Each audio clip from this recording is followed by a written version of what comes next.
Before we begin, take a slow breath and settle into whatever position feels safest. Let your shoulders drop. Let your thoughts drift.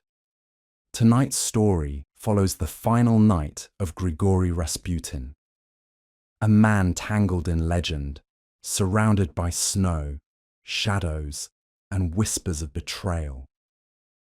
The telling will be calm, slow, and atmospheric, heavy with winter air, flickering candlelight, and the quiet acceptance of a fate already moving toward him. If you enjoy sinking into these darker, soothing histories, consider subscribing so you can fall asleep to more stories like this one. Now, let the night settle in. The night pressed hard against the windows of Rasputin's small apartment, the snow drifting in slow spirals that muted the entire city. Petrograd seemed swallowed by winter, wrapped in a cold so deep it made the streets look blurred, distant, as though viewed through half-closed eyes. Inside, Rasputin sat alone at a small table, fingers wrapped around a cup of tea that had long since cooled. A single candle burned beside him, its flame bending under the weight of a soft draught, casting long stretched shadows across the walls. He inhaled through his nose, slowly, letting the cold trace itself beneath the door and across the floor. That cold carried memories, Siberian memories, of forests so silent they felt alive, of moonlit snowfields where each breath hung like smoke from a distant fire. Those childhood winters had carved his instincts sharper than most men's knives. And tonight, that instinct stirred.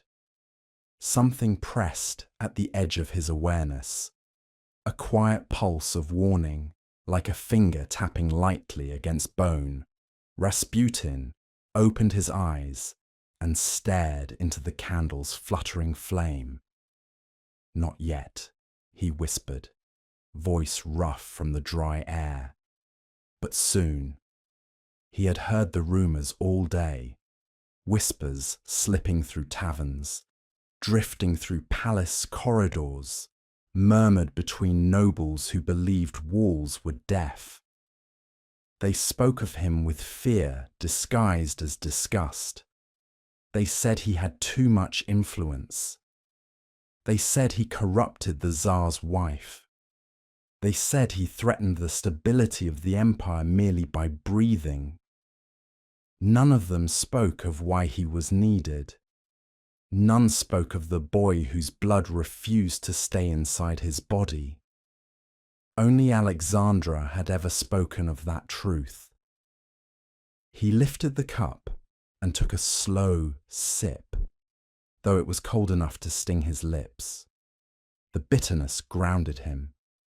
He thought of the palace corridors, the soft red carpets, the gentle chime of distant clocks, the way servants avoided eye contact, but still leaned closer whenever he passed, desperate for a blessing or a whisper of hope. He leaned back in his chair and let the candle flicker across his features. The flame danced, casting sharp, thin shadows that made his face look hollow. Outside, the snow thickened, brushing against the window in soft waves. The city was disappearing beneath it. His thoughts drifted, not aimlessly, but slowly, drifting like a man standing in shallow water, feeling the tide pull at his ankles. He imagined the nobles gathering tonight in warm rooms, wine in their hands, whispering urgently. They believed themselves clever, decisive, brave. He had seen the tremor in their eyes too many times to believe any of that. The candle wavered again as a colder draught crept under the door. Rasputin watched the flame lean and then straighten. Even the fire seemed to understand what came next. There was a heaviness settling into the room, not unpleasant, just inevitable. He did not feel fear. Instead, a curious calm edged into his chest, familiar in a strange way, as if he had lived toward this moment his entire life. He stood slowly, his joints complaining from the cold, and walked toward the small window. Moving the curtain aside, he looked down into the street. Snow drifted across the cobblestones in quiet sheets. Lanterns glowed weakly. In the distance, a carriage crawled along the icy road, wheels cracking faintly against the frozen surface. Two figures sat inside. One leaned forward, watching his building with too much focus. A faint smile tugged at Rasputin's lips. "So," he murmured, "the night has chosen itself." The room behind him remained silent, holding its breath. Outside, the storm thickened. Inside, the candle flickered once, as if acknowledging something only the night could hear it had begun. The candlelight in Rasputin's room trembled as he stepped back from the window, the cold settling deeper into the wooden floorboards. He moved slowly, his large frame casting wavering shadows along the walls. The night outside pressed harder against the glass, demanding attention. But Rasputin knew better than to listen only to the present. Danger did not begin on a single night. It grew from roots long buried. He pulled his fur-lined coat from the back of a chair and wrapped it over his shoulders. The fabric was heavy, familiar, carrying the faint scent of smoke and herbs from countless journeys. As the warmth settled around him, memories rose like mist from frozen earth, silent, unhurried, inevitable. Siberia. The thought alone changed the air in the room. It was not nostalgia that surfaced, but something older, something carved into him by snow, wolves, and silence. He remembered the long winters of his childhood village, where the sun barely rose and the world felt carved from ice nights, when the wind shrieked like a living spirit, rattling the wooden shutters and sending shivers through any house not built with enough care. He remembered walking barefoot across frozen ground because someone had taken his boots as a joke. He didn't cry. He walked until his feet burned, then numbed, then simply belonged to the cold. It was then, long before the Tsar or the palace or the whispers of miracles, that he learned how to listen. Not with ears. Ears froze too easily, but with instinct. He remembered wandering the edge of the forest, the snow glowing blue beneath a sliver of moon. He remembered the strange feeling that someone, or something, watched from between the trees. Not a predator, not a friend. Something else. A presence that didn't move, but observed. A quiet, heavy awareness that pressed against his back until he stopped walking and turned. Nothing stood there, nothing visible, but the presence remained. Rasputin inhaled slowly now in his small Petrograd room, as if he could still smell those forests' pine sap. Cold earth, distant smoke from a neighbour's chimney. And beneath it all, that same presence, still watching after all these years, he sat again at the table and let the candle's glow settle on his face. In those childhood years, before the world named him healer, visionary, devil, friend, traitor. He had seen things other boys hadn't. Strange lights flickering over the river at night when no lanterns were lit. Shadows moving in ways no wind could explain. And dreams. Dreams that felt like memories borrowed from someone else's life. He never told his father about the dreams. The man was stern and silent, carved from the same rough wood as his tools. He would have dismissed such visions as foolish, or worse, dangerous. So, Rasputin learned early to keep the strangest parts of himself hidden. But he remembered one dream more vividly than the rest. A wolf standing in the snow, its eyes reflecting fire where no fire burned. The wolf did not snarl or move. It simply watched him, the same way the nobles watched him now, judging, measuring, waiting. He had woken that night with frost crusted along the window, breath escaping in faint clouds, and for the briefest moment, he felt certain the wolf had followed him out of the dream into the waking world. Tonight, that memory pressed harder than usual. He sipped the last of the cold tea and listened again to the silence of the room. The walls creaked softly. The candle hissed as a drop of wax slid down its side. The faint hum of distant footsteps echoed from the street below. Then the cold brushed his skin again, sharp, reminding him of the Siberian wind.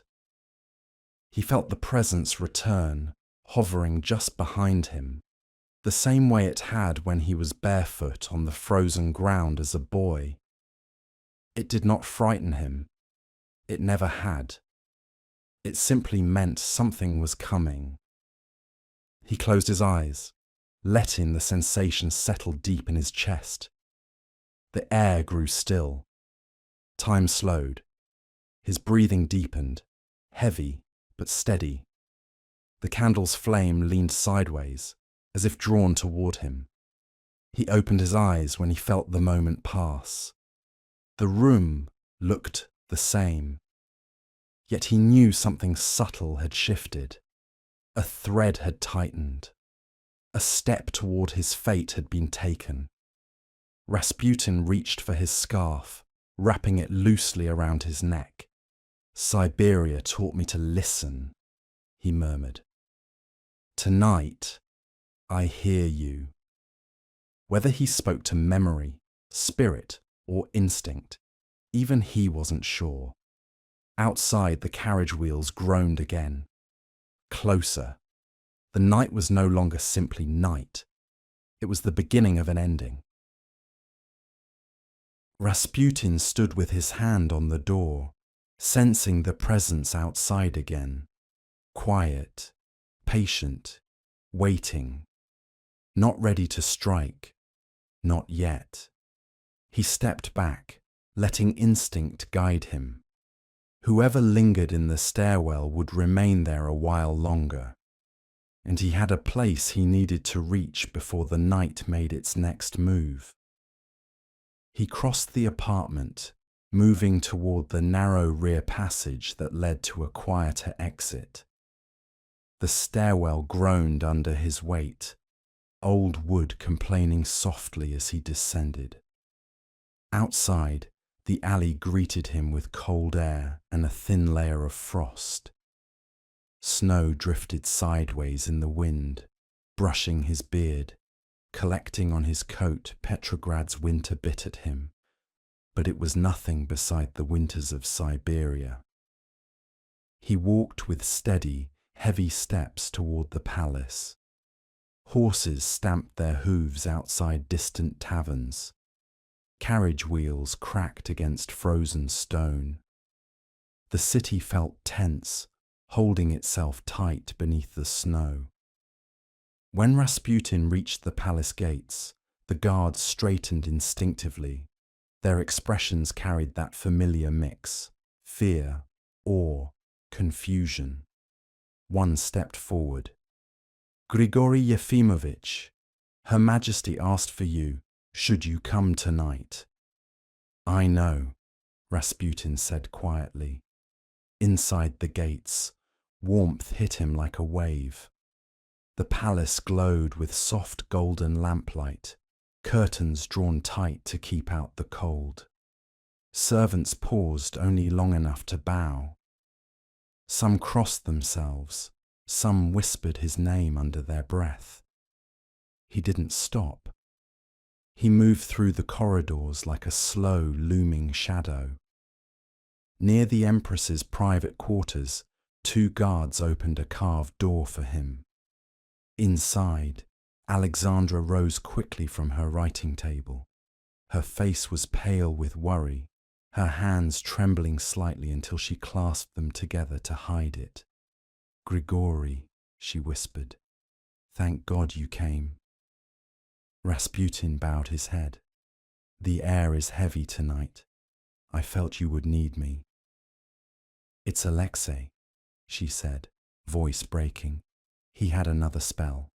He calmed for a moment, but now he fears something terrible is coming." Rasputin stepped closer. "The boy feels storms before others do. Let me see him." Before the Empress could speak again, a nurse appeared at the door, eyes wide and anxious. "He's awake and asking for you." Rasputin followed her down a dim corridor. Lamps burned low, their flames swaying gently as if nervous in the presence of something they couldn't name. He felt the palace's unease like a pulse under the floorboards. Inside the Tsarevich's room, Alexei lay propped up on pillows, skin pale, breath shaking. His eyes softened when he saw Rasputin. "Grigory," he whispered. Rasputin sat beside him, taking the fragile hand in his own. "I'm here, lad." "It hurts," Alexei murmured. "And I feel something bad coming." Rasputin lowered his voice, letting it become deep and rhythmic, like a chant softened by distance. "Pain listens to fear. We will quiet both." The boy's breathing slowed as Rasputin murmured to him, words too low for the nurse or the Empress to fully hear. Whatever he said washed over Alexei like warm water. The child's shoulders loosened, his eyelids fluttered, the trembling in his hand faded. Minutes passed in near silence until the nurse whispered, "He's resting." Rasputin stood, muscles stiff from the warmth of the room. "Dim the lamps," he said gently. "Light troubles him when his mind is unsettled." As he stepped into the hall, the candle flames along the corridor flickered sharply, as if reacting to something that moved behind him. The presence he felt earlier, a cold pulse, watchful and close, returned with unmistakable clarity. Yilmaris wasn't with him tonight. No guard walked at his side. No servant trailed behind. Rasputin walked alone down the long corridor, boots silent on the thick carpet, the palace air humming with something unseen. The nobles whispered of removing him. The city whispered of hating him. The night whispered of ending him. But he did not flinch. He adjusted his coat and continued deeper into the palace, sensing that every step brought him closer to the moment the shadows had been steering him toward since sunset. Something was coming. Not tomorrow. Not next week. Tonight. And Rasputin felt it settle around him like a final winter coat. The palace grew heavier as Rasputin walked deeper into its nighttime silence. The warmth from Alexei's room faded behind him, leaving only the murmur of lamps swaying gently in their sconces. Their flames tilted toward him each time he passed, as if pulled by a quiet force that even fire didn't fully understand. He slowed at a bend in the hallway behind a nearby door. Voices whispered with the urgency of men who believed night protected their secrets. Too much influence. The Empress hangs on every word. If he leaves tonight, it could end quietly. Rasputin didn't pause. He had heard whispers like these since the first day he stepped into the court. Nobles who hid their fear beneath polished shoes and expensive silk. Their hatred wasn't born from outrage. It was born from the helplessness of watching someone they couldn't control become necessary to the royal family. A cold draft slid along the floor, brushing his coat. Rasputin glanced toward a frosted window where snow streaked down the glass in thin, unbroken lines. His reflection hovered there, dark, stretched, almost wolf-like. A flicker of childhood memory rippled through him. The wolf in the snow, unmoving, watching, waiting. He blinked, and the vision melted back into his own face. He turned slightly at the soft sound of footfalls. A maid stood behind him, clutching a folded towel. Her breath trembled as she spoke. "They're not being careful tonight," she whispered. "Your name, it's on every tongue." Rasputin stepped closer, voice low but steady. Fear becomes bold in darkness. "But they," her voice caught. "They said someone sent word that something has been prepared." "Then something has," Rasputin murmured. Her eyes widened, but he offered no explanation. She dipped into a hurried bow and disappeared down a side passage, her footsteps echoing too quickly. Rasputin moved on. The long gallery waited ahead, lined with portraits of ancient rulers, their stern faces staring out from gilded frames. The lamplight reflected off varnished paint, bringing their eyes to life in sharp glints. This hall had always been heavy with old ambition.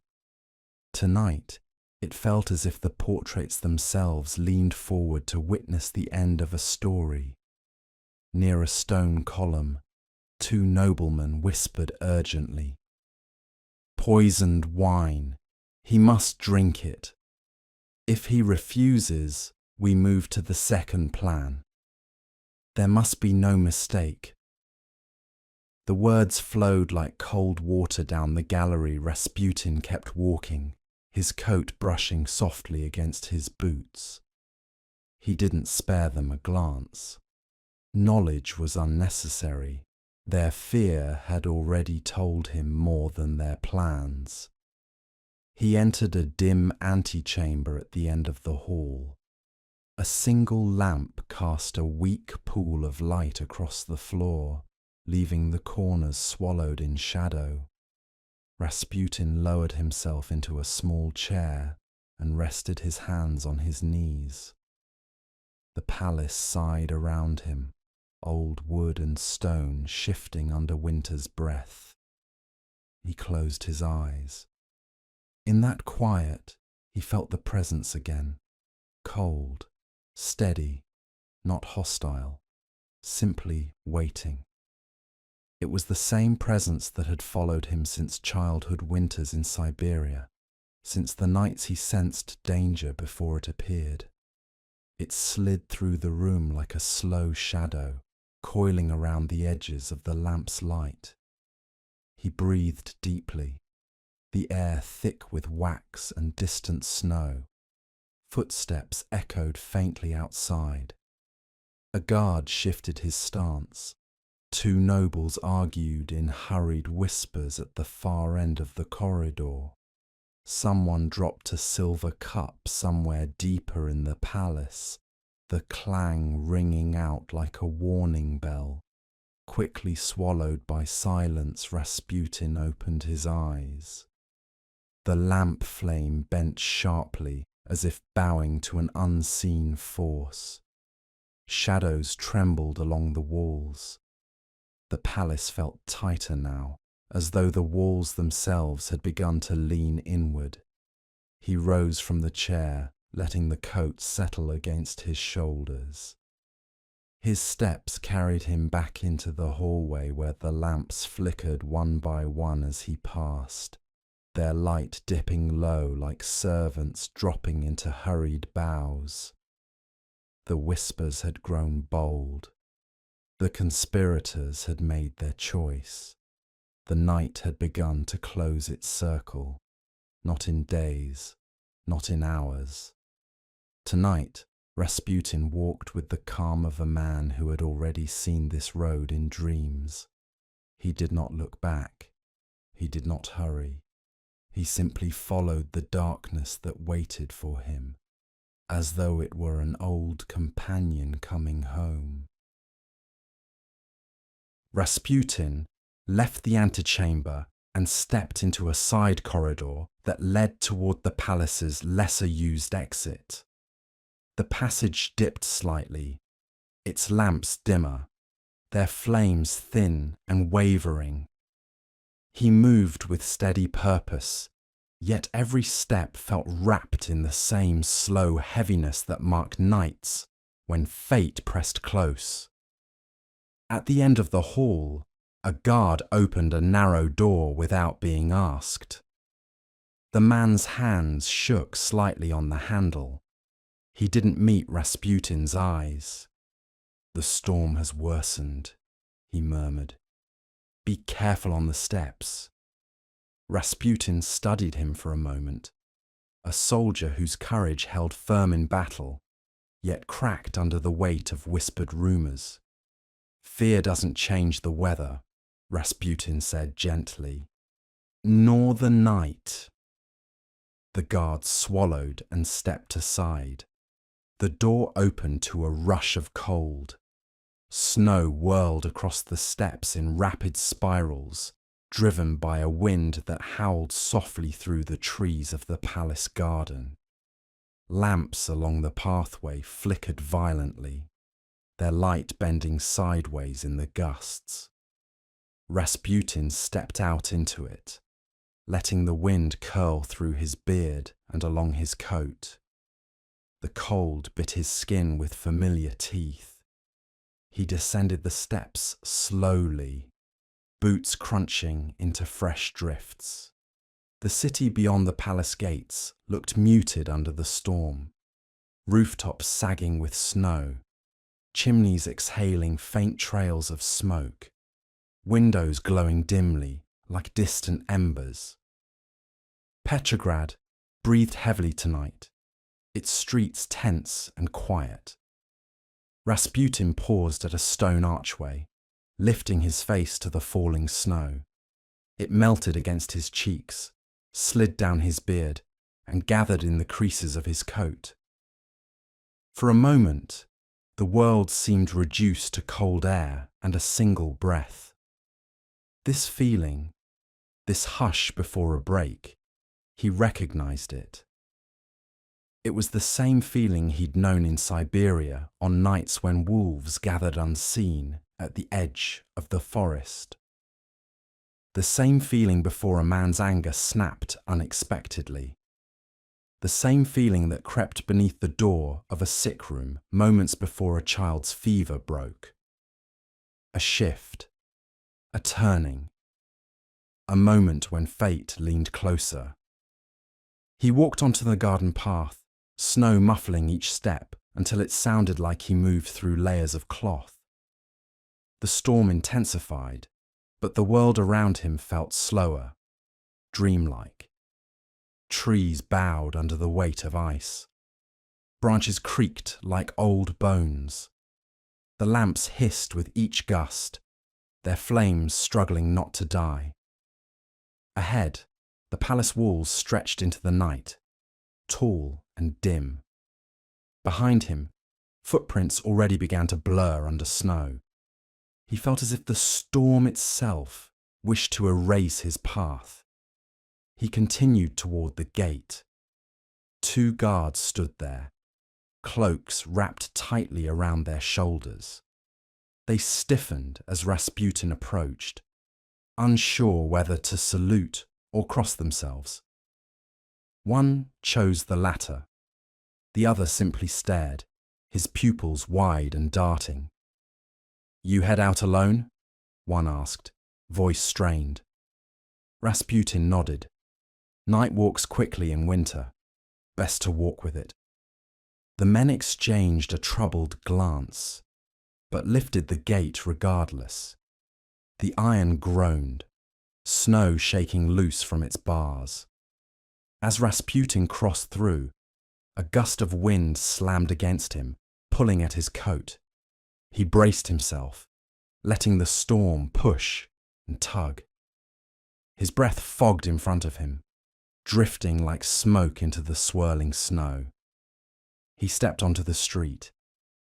It felt different immediately, colder, emptier, the city's vastness pressing against him from all sides. He could sense movement somewhere nearby, not physical footsteps, but intent. A shift in the night's balance, a tightening of unseen threads. He moved along the street, passing shuttered shops and snow-covered carriages. Horses huddled under blankets, their breaths steaming into the cold air. Lanterns swayed on their hooks, their light marking the path in faint, uneven stretches. At one corner, he stopped. Across the street, barely visible through the storm, a carriage lingered in the shadow of a building. Its horses stamped the ground anxiously, and the driver's shape sat too still, watching him with unnatural attention. The same carriage from earlier. Rasputin lifted his chin slightly, acknowledging it without fear. "So," he murmured, "the river changes course again." The storm roared louder, sweeping snow across his boots. He turned and continued down the road. Behind him, the carriage wheels shifted slightly in the snow, preparing to follow. The city breathed with him, slow, heavy, knowing. Tonight was moving toward its center, and Rasputin walked straight into the cold that waited. The storm swallowed the street behind Rasputin as he walked, the snow rising in sheets so thick it blurred the edges of the world. Lamps glowed dimly through the white wall of winter, flickering like distant stars. The city felt trapped in a slow exhale. Every sound softened, every shape fading at the edges. Rasputin moved through it steadily, his boots sinking into drifts that reached almost to his ankles. He pulled his coat tighter around him and stepped into a narrow lane where brick walls sheltered him from the worst of the wind. Here the snow fell softer, drifting down in quiet spirals. The silence pressed in close, too close, the kind of silence that felt watching. Rasputin slowed. Something stirred at the edge of his senses. Not a presence, not a person, but a shift. A ripple beneath the surface of the night. It moved through him like a cold breath drawn across the inside of his ribs. He leaned a hand against the brick wall, letting the cold seep through his glove. Then the world tilted. The snow paused mid-air, The wind fell suddenly still. The street stretched forward like a long, empty corridor. Rasputin blinked once, and the vision opened. The lane ahead shimmered, its darkness deepening into something vast. Shapes formed in the drifting snow, not fully solid, not fully illusion. A wolf stood at the far end, its fur the colour of ash, breath rising in pale plumes. Its eyes glowed, with the same quiet burning he had seen in childhood, when winter felt alive. Behind the wolf, another shape emerged, a river, though the street had no water. The river churned in slow motion, its surface black, reflecting flickers of light that didn't come from any lamp. The wolf stepped aside, and Rasputin saw a body floating in the river's cold current, face turned upward. The figure drifted slowly, gently, as if carried by soft hands rather than water. Rasputin exhaled, the breath leaving him like a sigh given to a memory he had not yet lived. The vision shifted again. The river became a table. The floating body became a glass. The glass filled with wine, so dark, it looked almost blue. Around the table sat shadows, men with outlines, but no faces.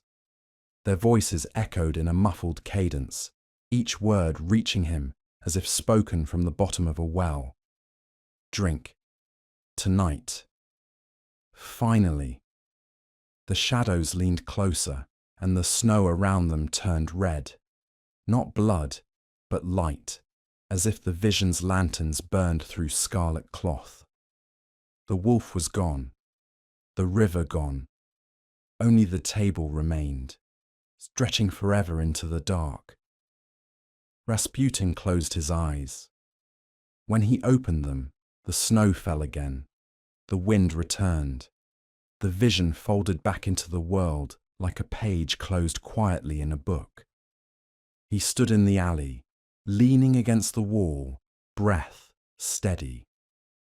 The storm had not changed. The street had not moved. But something inside him had shifted. He pushed himself upright and stepped back onto the main street. The wind pulled at his coat, eager to remind him he was still anchored to the real, physical cold of Petrograd. Snowflakes gathered on his beard in tiny silver clumps.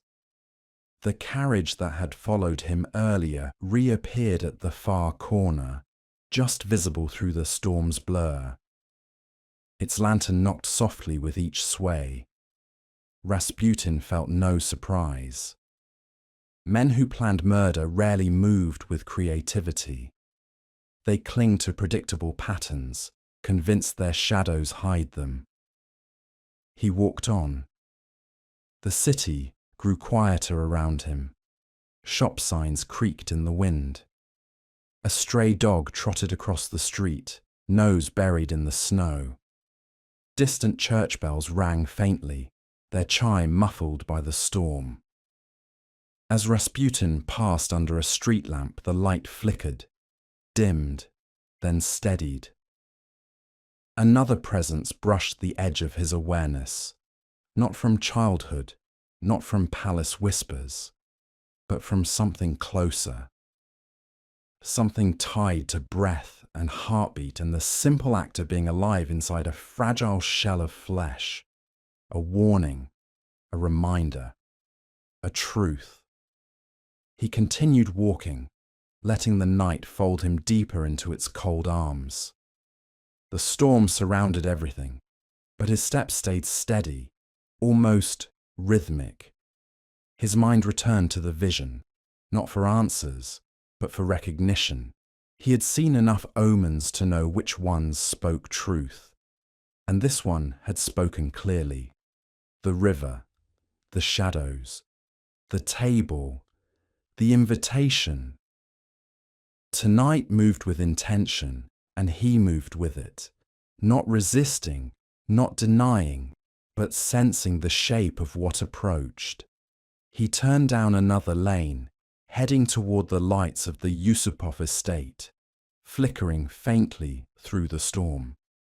The wind pushed harder now, urging him forward like a hand at his back. The wolf's gaze lingered in his memory. The river's pull, the glass of wine, all of them waiting. Rasputin inhaled, tasting snow and cold air. The night was guiding him, step by step, toward the place where fate had been sharpening its teeth.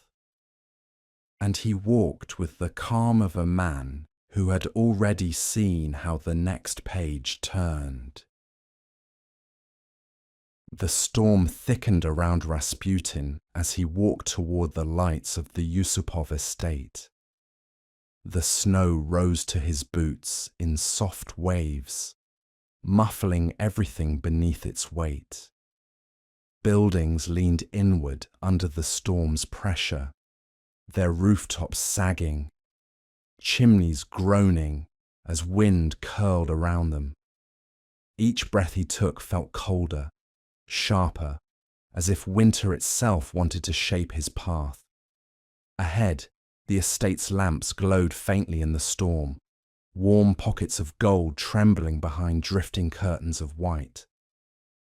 Rasputin slowed as he approached the tall iron gate, its spires capped with snow, its bars rattling faintly in the wind like distant chimes. A carriage waited near the gate. The same carriage. The horses pawed impatiently at the ground, their breaths turning into thick clouds that rose and dissolved. The driver sat rigid, his silhouette outlined against the lantern behind him. He nodded once when Rasputin drew near, the gesture stiff and strained. "Evening, Grigory Yefimovitch," he said, voice too polite, too thin. "His Highness awaits you inside." Rasputin held his gaze for a moment. Snow collected on his eyebrows, beard and coat in heavy flakes. "So he does," Rasputin replied softly. "The night has been expecting me." The driver blinked, as though unsure how to answer. Before he could speak again, the gate creaked open from within. A figure stepped through, Felix Yusupov, wrapped in a thick fur coat, his pale face flushed from drink or nerves. "Grigory," he said, with a smile that never reached his eyes. "You came despite the storm." Rasputin dipped his head. "Storms do not trouble men who have crossed Siberia." Yusupov forced a laugh and gestured toward the estate. "Come, come. We've prepared a warm room downstairs. Wine, sweets, music, a little distraction from this dreadful cold." Rasputin stepped through the sate, boots crunching on the packed snow. The estate towered above him, tall windows glowing, icicles hanging like frozen daggers from the roof. Warmth radiated from inside, but it was a warmth that felt staged, as though the house itself held a fever.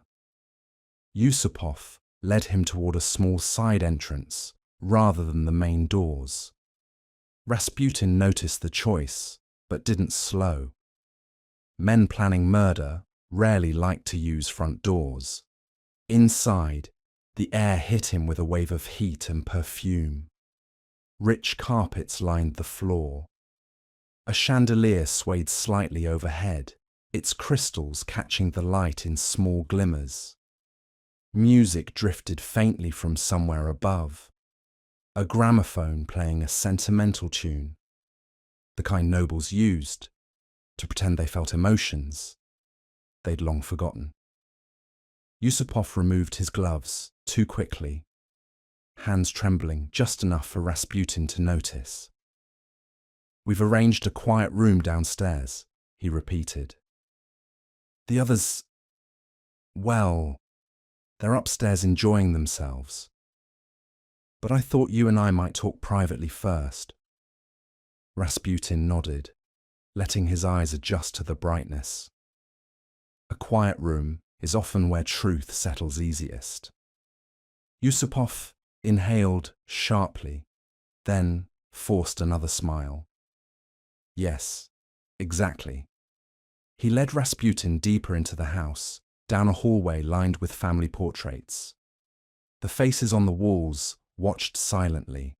Aristocrats, generals, noblewomen in furs and jewels. Rasputin felt their painted eyes following him, their expressions frozen in a mix of pride and disdain. At the end of the hallway, Yusupov opened a door. A staircase descended into a warm, dim basement. Candlelight flickered along the walls, revealing a sitting area arranged with careful intention. A table covered with sweets and wine stood waiting, the glassware gleaming. Rasputin felt the shift immediately. The presence, the warning, the instinct. Yusupov stepped aside to let him enter. His breath quivered softly. "Please," Felix said, voice too calm. "Come in. We'll speak where it's warmer."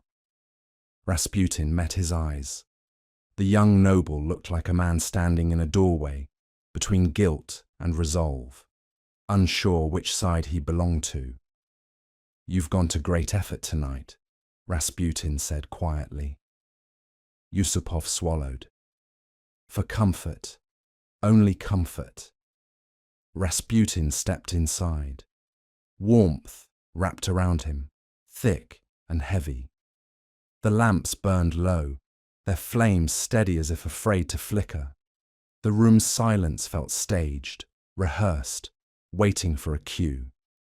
He walked toward the table. 2 glasses of wine sat waiting, one slightly closer to the chair they intended for him. Rasputin reached out, touched the glass with his fingertips, and smiled faintly. "Hospitality," he murmured. "Such a fragile thing." Yusupov lingered in the doorway, unable to move. His hands twisted nervously at his coat seams. Above their heads, the music played on, soft, distant, oblivious to the weight gathering in the basement. Rasputin turned toward the center of the room, letting the warmth settle around him like a thick blanket. The night had finally reached its turning. He felt it, and he did not step back. Rasputin stood in the warm basement room, letting his eyes adjust to the dim glow of the lamps. The heat clung thickly to the air, too heavy for a winter night, too intentional for a casual visit. Even the walls seemed warm, as if the room had been prepared long before he stepped through the doorway. Yusupov hovered at the threshold, unsure whether to step forward or retreat. The young noble's breath came quickly, though he tried to hide it behind a polite smile. His fingers twitched with every shift of weight, betraying nerves he could no longer contain. "Sit, Grigory," he said finally. "Please. You've walked far in the storm." Rasputin glanced at the richly upholstered chair placed near the small table of sweets and wine. The room held an odd stillness, too deliberate, too careful. It felt like a stage awaiting the first line of a play everyone pretended not to know. He lowered himself slowly into the chair, the cushion sinking under his weight. The warmth seeped up through the fabric, melting the cold in his coat, but replacing it with something thicker, heavier. He rested his hands on his knees and stared at the wine glass, its dark surface reflecting the flicker of the lamp. Yusupov stood a moment longer, then stepped inside, closing the door behind him. A faint thud followed the latch, echoing in the small space. Upstairs, the gramophone played softly. Thin music drifting through the floorboards, muffled but steady. Laughter from the party filtered down occasionally, each burst of sound quickly swallowed by the insulating walls. The basement felt separate from the rest of the house, almost suspended in its own quiet world. Yusupov moved toward the table with forced ease. "The wine is good," he said. "Imported. You'll enjoy it." Rasputin watched him without blinking. "You seem troubled, Felix." Yusupov's hand froze mid-air. It took him several seconds to set the bottle down. "I'm only tired," he said softly. "The storm, the guests, it's all a bit overwhelming tonight." Rasputin tilted his head slightly. The room's warmth hummed around them.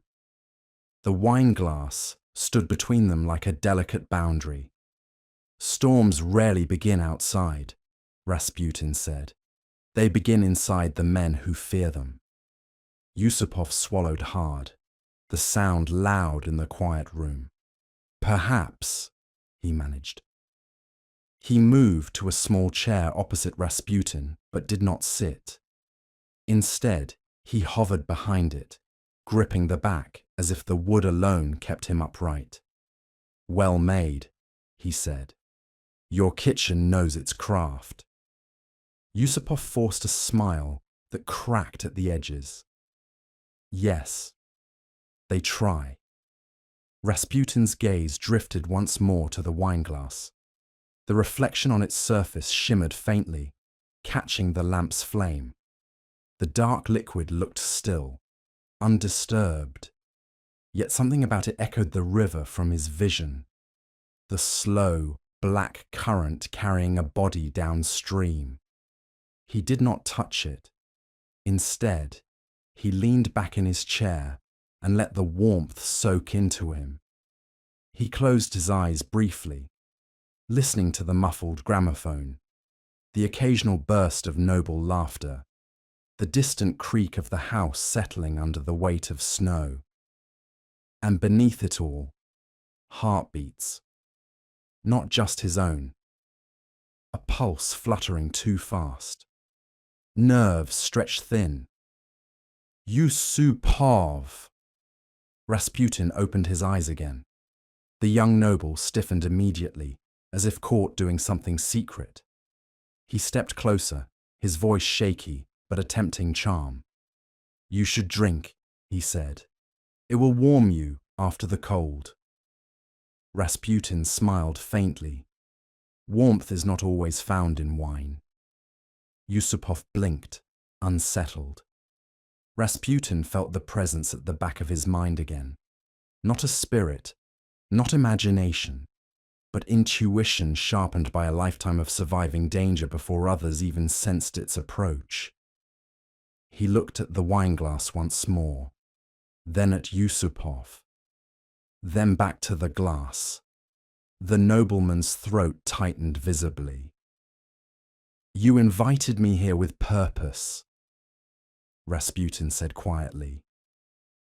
"Do not let fear swallow your tongue." Yusupov's face drained of color. For a moment, he looked like a man about to confess, about to drop to his knees and beg forgiveness for whatever the night had arranged. But then, the door above them rattled slightly. Footsteps descending the stairs. Heavy, deliberate steps. More than one person. Yusupov's eyes darted toward the staircase. "It's nothing," he whispered too quickly. Rasputin, did not rise. He did not reach for the wine. He simply waited. Snow continued to fall outside the narrow basement windows, small flakes drifting past the glass like slow floating embers. The storm pressed against the house, listening. Upstairs, the music paused. The footsteps grew nearer. Yusupov finally spoke. "Grigori, please, stay seated." Rasputin nodded once. The night, it seemed, had reached the edge of its quiet. The footsteps on the stairs grew heavier, pushing down into the wood like slow, deliberate signals. Rasputin didn't move. He sat with his hands resting on his knees, his breath deep and steady as the basement lamps flickered in a faint, nervous rhythm. Yusupov hovered near the table, pale and restless, glancing at the staircase as though expecting the night itself to descend. The basement door creaked open. 3 men entered, coats still on, hats pulled low, their faces set with the strained calm of people trying to appear composed while carrying a terrible purpose. One man, taller than the rest, locked eyes with Rasputin immediately. There was no courtesy in his stare, only calculation. Yusupov stepped forward, voice shaky. "Gentlemen, thank you for joining us." The tall man ignored him. So, he came. Rasputin offered a small nod, as though greeting guests rather than executioners. The storm was no obstacle. The men exchanged uneasy glances. Rasputin's calm unsettled them more than any resistance would have. The room felt thick, heavy, warm to a degree that bordered on suffocating. Upstairs, faint music changed tracks, drifting through the ceiling like a distant lullaby. Yusupov moved toward the table, picking up the bottle with trembling hands. "We were going to toast, Grigori. Before you arrived, we poured a glass for you." He gestured toward the nearest wine glass. The gesture carried the weight of a sentence. Rasputin looked at the glass, watching the dark liquid tremble slightly from Yusupov's shaking. The surface caught the candlelight like a small black mirror, still, deep, and wrong. The tall noble stepped closer. "Drink," he said. "It's a cold night. Warm yourself." Rasputin didn't reach for the glass. He picked up a small pastry instead, breaking it gently between his fingers. "Warmth," he said softly, "comes from truth, not wine." The tall man's jaw clenched. "Enough riddles." Yusupov's expression tightened with desperation. "Please, Grigori, drink, just a little." Rasputin looked at him, not with anger, but with a strange, tired pity. Yusupov was drowning in guilt, the kind that twisted a man's spine and made his breath stutter. The others watched Rasputin with rigid impatience, their nerves strung tight like bowstrings. Finally, Rasputin reached for the glass. The basement went still. He raised it slowly, turning it slightly so the lamp's flame shimmered inside the wine. He brought it to his lips, not drinking yet, just breathing it in. Beneath the sweetness lay something faint, bitter, unmistakable, a warning, a truth, and a choice. Rasputin lowered the glass again. One of the men took a sharp step forward. Yusupov's breath hitched, caught between panic and duty. The tall noble's eyes darkened with irritation. Rasputin exhaled softly. "If death wishes to find me tonight," he said, It does not need me to help it. The tall noble hissed, "Drink." Rasputin met his stare. Then he lifted the glass once more and took a single swallow, small, deliberate, enough to ease the tension, but not enough to surrender the moment. The men leaned forward. Yusupov froze. The room felt as though it tilted. Rasputin set the glass down calmly. Nothing happened. The tall noble stepped back, confusion cracking through his composure. It should... He caught himself, biting down on the words. Rasputin wiped his lips with his thumb. "You underestimate winter," he said. "I have swallowed things far worse than bitterness." The storm outside battered the small basement window, shaking snow loose from the panes. The conspirators looked at one another with growing fear. Not because the plan had failed, but because Rasputin remained so unshaken, so steady, as though the poison belonged to someone else's fate, not his. Yusupov took a step back, eyes wide, breath hollow.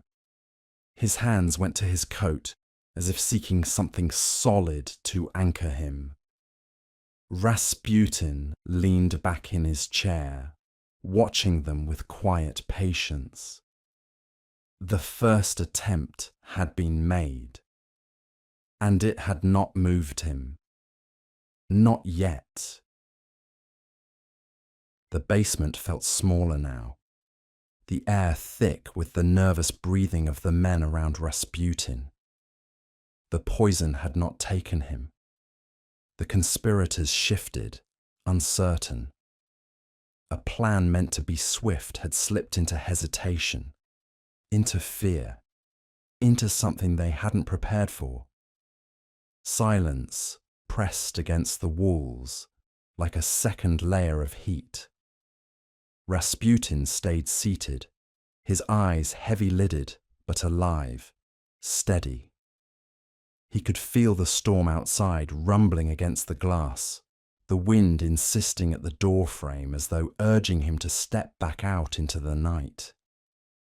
He looked at Yusupov, whose hands trembled openly now. "It seems," Rasputin said softly, "that the night is longer than you hoped." The tall noble's composure cracked. "Enough of this," he snapped. "We cannot wait any longer."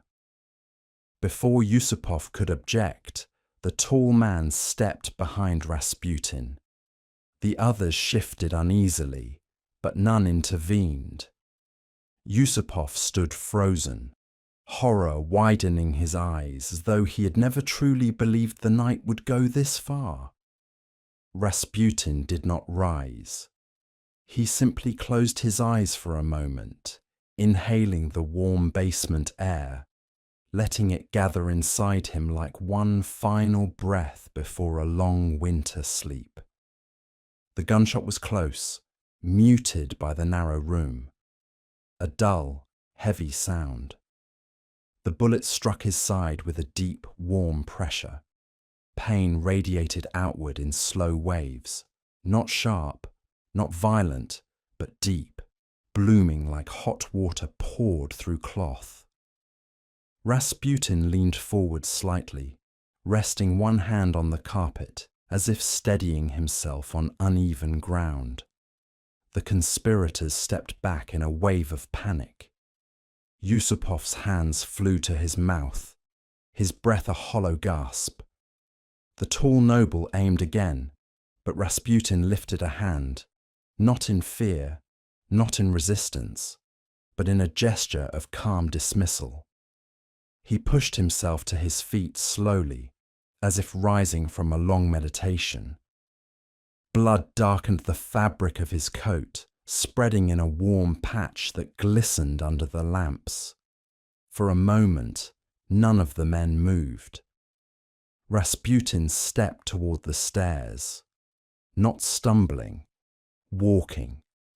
The conspirators stared at him, breathless, their panic swelling into something close to terror. Rasputin gripped the banister, pulling himself upward one step at a time. His breath grew ragged, but his eyes stayed open, steady, focused toward the faint glow of the upper floor. He reached the top of the stairs. The music had stopped. The house itself seemed to listen. The cold from the entryway drifted down the hall. Rasputin stepped toward it, leaning against the wall for support. The storm roared beyond the windows, calling him back into the night. Behind him, Yusupov finally moved. "Stop him!" he cried, voice breaking. Footsteps thundered behind Rasputin. A hand grabbed his coat, pulling him back. He turned, breath shaking, eyes dimming but still aware. Another shot fired, closer, louder, and this time the world staggered sideways. His knees buckled and he sank to the wooden floor. Warmth spread beneath him.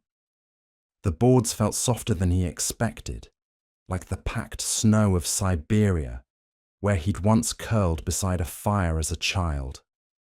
Voices blurred. Footsteps rushed. Hands grabbed him, turned him, lifted him. He felt the cold again, but not the chill of the basement, nor the sharp sting of the street wind.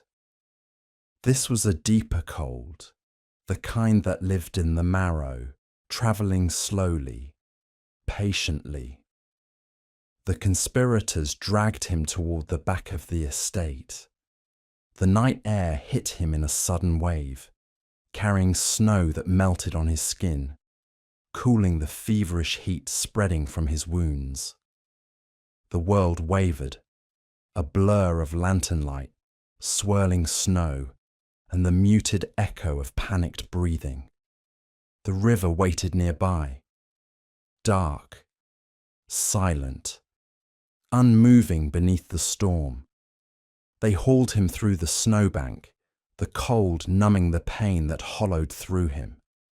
The tall noble gripped him beneath the arms. Yusupov could barely stand, shaking violently, mumbling apologies Rasputin couldn't understand. They reached the riverbank. Snow drifted across the surface in thin sheets. The wind howled low, like a hymn sung through teeth. Rasputin lifted his head slightly, vision swimming. The river's dark water looked almost peaceful, the same river he'd seen in the vision. They pushed him forward. The cold swallowed him. The river accepted him without a splash, its depth muffling every sound, every tremor of breath. The water wrapped around him like a final blanket, heavy, dark, strangely gentle. Light faded above him, replaced by drifting shapes and distant echoes. He felt no fear, only weight, only calm, only the slow drifting of a mind letting go. The world softened, dimmed, lowered its voice. His limbs loosened, floating. The storm above faded into a distant vibration, like a memory of thunder half remembered in sleep. Rasputin exhaled one last time, a slow, quiet breath that dissolved into the river. The night closed gently over him, and everything finally stilled.